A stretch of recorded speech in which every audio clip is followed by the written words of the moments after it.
So to set the mood of this speech, we all have to imagine we are out camping in the forest. It's late at night. Those lesser souls have already gone to bed.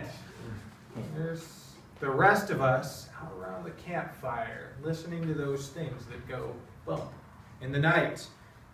I'll introduce our speaker, AnnaBelle Powell, Bloody Mary, Bloody Mary, Bloody Mary. AnnaBelle Powell.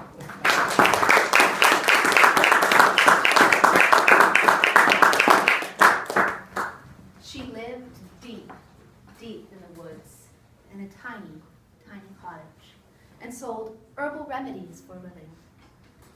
Folks in town called her Bloody Mary, because she had scars on her face that were as red as blood. Her herbal remedies always worked, and none dared cross her out of fear that their food stores might go bad before the winter was over, or their cows might go dry, or their children grow sick, or any number of terrible things an angry witch could do to her neighbors.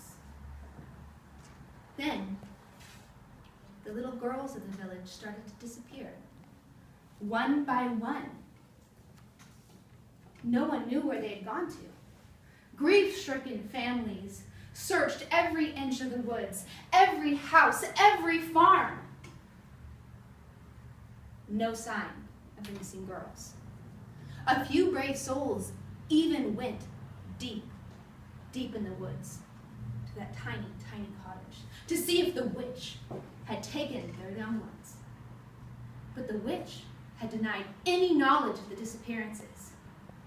And yet, it was noted that her haggard appearance had changed.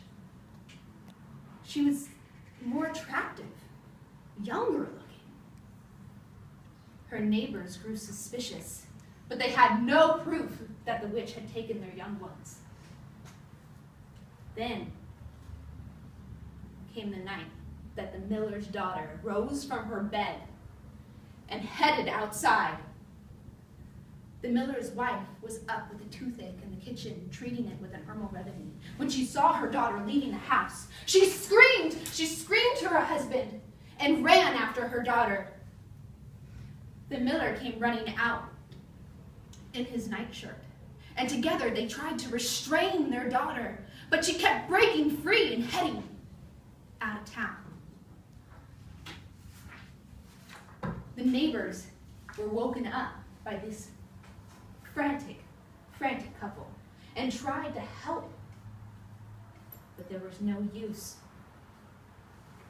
Then, suddenly, a sharp-eyed farmer saw a strange light at the edge of the woods and shouted out, "What is that?"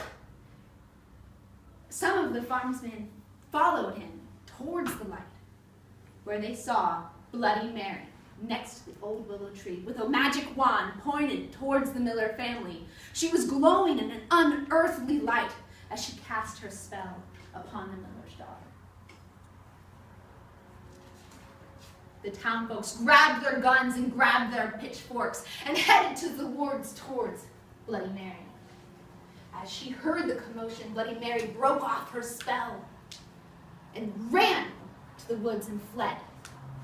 At this time, that sharp-eyed farmer had already loaded his gun with a silver bullet, just in case the witch went after his own young daughter. At this time, he took aim and shot Bloody Mary in the hip, and she fell to the ground. The angry farmers leapt upon her and carried her out to the field, where they built a huge bonfire and burnt Bloody Mary alive at the stake. As she burned, Bloody Mary called out, a terrible curse into the night, upon all of the villagers. Anyone who dare mention her name in front of a mirror, she would send her spirit to revenge them from her terrible death. After she died and the flames died down, the villagers went deep, deep in the forest to that tiny, tiny cottage. and found the unmarked graves of their murdered young ones. She had drank their blood to make herself beautiful again. Beautiful and young. From that day to this, anyone foolish enough to chant Bloody Mary's name 3 times in front of a darkened mirror shall call upon the vengeful spirit. It is said that Bloody Mary will rip their souls out of their eye sockets. And those souls, those unfortunate souls, will be burned as Bloody Mary once burned, and be trapped in the mirror for eternity.